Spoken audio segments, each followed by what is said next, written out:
नमस्कार. पुतण्याच्या बदल्यात पुतण्या. होय, पुतण्याच्या बदल्यात पुतण्या. खून का बदला खून, सर का बदला सर, हात का बदला हात, पांव का बदला पांव. हे आपण राजकारणामध्ये, युद्धामध्ये, बदल्याच्या राजकारणात, सुडाच्या राजकारणात सातत्यानं अनुभवलंय. म्हणजे जो कोणी ज्याच्यावर आघात करेल त्याचा बदला घ्यायचा हे आपल्याकडचं धोरण आहे. आणि त्याच धोरणानुसार आतापर्यंत काम होत आलेलं आहे. तसं राजकारणात सुद्धा याच्या बदल्यात त्याच्याकडून तेच घेतलं जाईल अशा स्वरूपाचं धोरण नेहमी अवलंबलं जातं. आणि याच धोरणावर आपण बोलणार आहोत. महाराष्ट्राच्या राजकारणामध्ये कधी नव्हे त्या अनेक त्या गोष्टी घडून गेलेल्या आहेत.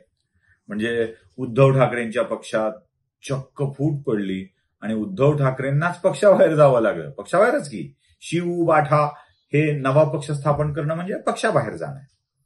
तसं शरद पवारांच्या पक्षात फूट पडली आणि राष्ट्रवादी काँग्रेस पक्ष, शरदचंद्र पवार गट असा वेगळा पक्ष स्थापन करावा लागला.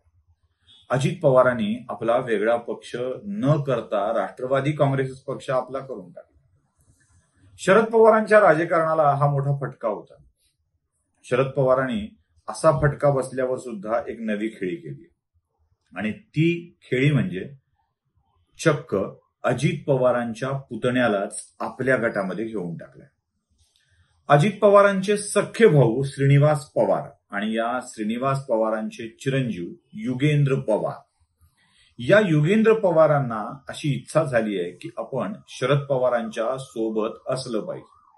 शरद पवारांच्या सोबत राहण्याचा निर्णय युगेंद्र पवारांनी घेतला. ते पवारांच्या कार्यालयात गेले आणि आम्ही पवार साहेबांच्या सोबत आहोत, आता कसं, साहेब म्हणतील तसं, अशी भूमिका घेतली. अर्थात पत्रकारांनी प्रश्न पण विचारला की अजित पवारांना एकटं पाडलं जातंय का. तेव्हा ते म्हणाले आम्ही अजित पवारांना कुटुंबात एकटं पाडत नाही आहोत, तर राजकारण वेगळं, कुटुंब वेगळं. कुटुंब म्हणून आम्ही एकत्र आहोत, राजकारण म्हणून आम्ही साहेबांच्या सोबत.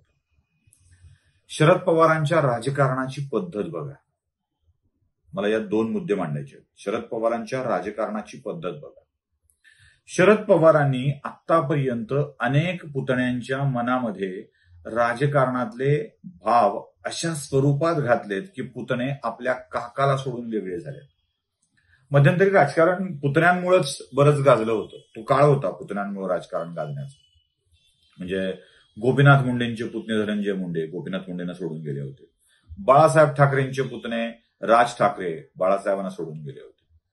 पवारांनी अशा कितीतरी घरामध्ये फूट पाडली आहे, कितीतरी घरात. म्हणजे बघा तुम्ही, शरद पवारांनी, मी ती यादी नेहमी सांगत असतो, शरद पवारांनी मोहितेंचं घर फोडलं, पवारांनी पंडितांचं घर फोडलं, पवारांनी क्षीरसागरांचं घर फोडलं. जयदत्त क्षीरसागरांचा पुतण्या संदीप क्षीरसागर, त्यांनी साथ सोडली. जयदत्त क्षीरसागर वेगळ्या मार्गावर गेले. अत्यंत प्रामाणिकपणे पवारांच्या सोबत राहणारे क्षीरसागर त्यांनाही धोका देत पुतण्याला जवळ करून क्षीरसागरांना जीपीएल करण्याचं काम पवारांनी केलेलं होतं. प्रत्येक ठिकाणी हे आपल्याला दिसतं की पवारांनी घरं फोडली. आता बाहेरच्यांची घरं शिल्लक नाहीत म्हणून पवारांनी आपल्याच घरातल्या पुतण्यांना बाजूला करण्याचं धोरण स्वीकारलेलं दिसतंय.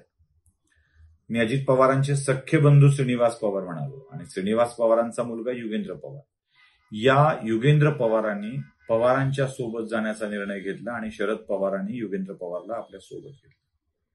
म्हणजे कुठे कुठेतरी फोडणार आहात घर. आपल्या पुतण्याचा पुतण्या सुद्धा, अगदी पुतण्याचा पुतण्या सुद्धा शरद पवारांनी शिल्लक ठेवला नाही. हे पवारांचं राजकारण आहे. युगेंद्र पवारांना बाजूला करण्याच्या मागे जसं पुतण्याला फोडण्याची पवारांची परंपरा आहे ना, तशी आणखी एक परंपरा आहे, आणखी एक आहे. आणि ते म्हणजे आपल्याच कुटुंबातील एका माणसाला फार महत्व राहू नये यासाठी आपल्याच कुटुंबातला दुसरा माणूस पुढे करणे. बघा, पहिल्यांदा अजित पवारांचं राजकारण सुरू झालं. शरद पवारांची रिप्लेसमेंट म्हणून अजित पवार राजकारणात आले. पवारांच्या नंतर बारामती लोकसभा मतदारसंघ त्यांनी लढवला. पुढे पवारांना राज्यात यावं लागलं, मग बारामती केंद्रात जावं लागलं, राज्यात राहावं लागलं. या सगळ्या राड्यामध्ये अजित पवारांना पार्टी सोडावी लागली. अजित पार्टीने पद सोडावं लागलं. अजित पवारांचं महत्व राष्ट्रवादी काँग्रेस पक्षामध्ये वाढू लागलं आणि अजित पवार आपली पकड बसवू लागले की शरद पवारांनी पुढचा व्यक्ती आणला, तो म्हणजे सुप्रिया सुळे. सुप्रियानी आपल्या राष्ट्रवादी काँग्रेस पक्षात, बाबांचा पक्ष ना, मग बाबांच्या पक्षात आपलं महत्व वाढवायला सुरुवात केली. आता शरद पवारांच्या पक्षामध्ये सुप्रिया सुळेंचं महत्व वाढू लागलं होतं, अजित पवारांचं कमी होऊ लागलं होतं. अजित पवारांना आणखी कंट्रोल करण्यासाठी शरद पवारांनी आणखी एक वेगळी चाल खेळली, ते म्हणजे रोहित पवारांना पक्षामध्ये आणलं. आता रोहित, सुप्रिया, अजित अशी 3 माणसं एकाच घरातली होऊ लागली. रोहित पवारांचा देखील पक्षावरची पकड वाढू लागलेली होती. रोहित पवार आता मोठे होऊ लागले होते.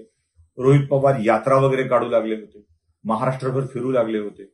मग रोहित पवारांचं महत्व वाढू लागलं आणि रोहित पवार सुप्रिया सुळेंना कदाचित ओव्हरटेक करू शकतील अशी भीती असतेच. किंवा ज्याच्यासाठी सगळा अट्टहास केलाय, तो अट्टहास जर पूर्ण होणार नसेल तर त्याच्यावरती कंट्रोल तर आणला पाहिजेच. मग रोहित पवारांच्यावरती एखादा कंट्रोल असला पाहिजे, म्हणून युगेंद्र पवारांची राजकारणातील एंट्री आहे, हे लक्षात ठेवा.